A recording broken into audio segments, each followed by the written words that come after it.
അബ്ബാസി സാമ്രാജ്യത്തിന്റെ സുവർണചരിത്രത്തിലെ അഞ്ചാമത്തെ ഖലീഫയായിരുന്നു ഹാറൂൺ റഷീദ്. ലോകചരിത്രത്തിന്റെ താളുകളിൽ അബ്ബാസി വംശത്തിൽ ഹാറൂൺ റഷീദിനോളം പ്രകീർത്തിക്കപ്പെട്ട മറ്റൊരു ചക്രവർത്തി ഉണ്ടാവില്ലെന്ന് തന്നെ പറയാം. എന്നാൽ ആ രാജകീയ പ്രതാപങ്ങൾക്കിടയിലും അദ്ദേഹത്തിന്റെ മക്കളിൽ ഒരാൾ തികച്ചും വ്യത്യസ്തനായിരുന്നു. രാജകൊട്ടാരത്തിലെ സുഖസൗകര്യങ്ങളോ ആഡംബരങ്ങളോ ആ മകനെ ഒട്ടും ആകർഷിച്ചില്ല. ഭൗതിക ജീവിതത്തേക്കാൾ ഉപരിയായി ആത്മീയതയിൽ അലിഞ്ഞുചേർന്ന ഒരു ജീവിതമായിരുന്നു അവൻ ഇഷ്ടപ്പെട്ടത്. ദരിദ്രമായ വേഷം ധരിച്ച് ഒരു സാധാരണ തൊഴിലാളിയെപ്പോലെ കൂലിപ്പണി ചെയ്താണ് അവൻ ജീവിച്ചിരുന്നത്. മരണത്തെക്കുറിച്ചുള്ള ചിന്തകളിൽ മുഴുകി ഖബർസ്ഥാനുകളിൽ സമയം ചെലവഴിക്കുക എന്നത് അവന്റെ പതിവായിരുന്നു. ഒരിക്കൽ പ്രഗത്ഭരായ പണ്ഡിതന്മാരും മന്ത്രിമാരും നിറഞ്ഞ രാജസഭ സജീവമായി നടക്കുകയായിരുന്നു. ആ സന്ദർഭത്തിലാണ് ദരിദ്രമായ വസ്ത്രങ്ങൾ ധരിച്ചുകൊണ്ട് ആ 16-കാരനായ മകൻ സദസ്സിലേക്ക് കടന്നുവന്നത്. അവന്റെ ആ വേഷം കണ്ടപ്പോൾ സദസ്സിലെ പ്രമുഖനായ ഒരാൾ ഖലീഫയോടായി ഇപ്രകാരം പറഞ്ഞു: രാജാവേ, ഈ മകൻ അങ്ങേക്ക് ഒരു അപമാനമാണ്.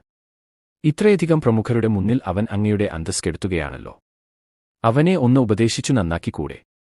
സദസ്യരുടെ പരിഹാസം കേട്ട് അസ്വസ്ഥനായ ഹാറൂൺ റഷീദ് മകനെ അരികിലേക്ക് വിളിച്ചു.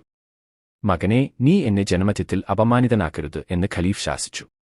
ഇതു കേട്ടപ്പോൾ ആ ബാലൻ മറുപടിയൊന്നും പറയാതെ കൊട്ടാരത്തിന്റെ മട്ടുപ്പാവിൽ ഇരുന്നിരുന്ന ഒരു പക്ഷിയെ നോക്കി. അവൻ ആ പക്ഷിയെ തന്റെ കൈവെള്ളയിലേക്ക് വന്നിരിക്കാൻ ആംഗ്യം കാട്ടി വിളിച്ചു.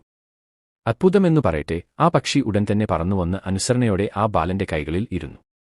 മകൻ പതിയെ പറഞ്ഞു: ഇനി നീ നിന്റെ സ്ഥാനത്തേക്ക് തന്നെ തിരിച്ചുപോയിക്കൊള്ളൂ. പക്ഷി ഉടൻ തന്നെ പറന്നുപോയി പഴയ സ്ഥാനത്തിരുന്നു.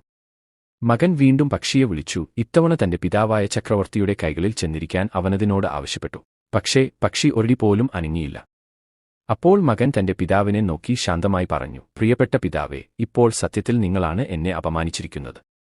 നിങ്ങൾ ഈ ലോകത്തെ അമിതമായി സ്നേഹിക്കുന്നതുകൊണ്ടാണ് ആ പക്ഷി നിങ്ങളുടെ അടുത്തേക്ക് വരാത്തത്.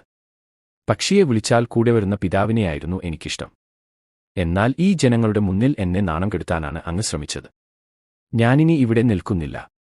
കൈകളിൽ പരിശുദ്ധ ഖുർആനും മുറുകെ പിടിച്ച് കൊട്ടാരത്തിന്റെ പടിയിറങ്ങി അവൻ തെരുവിലേക്ക് നടന്നു നീങ്ങി.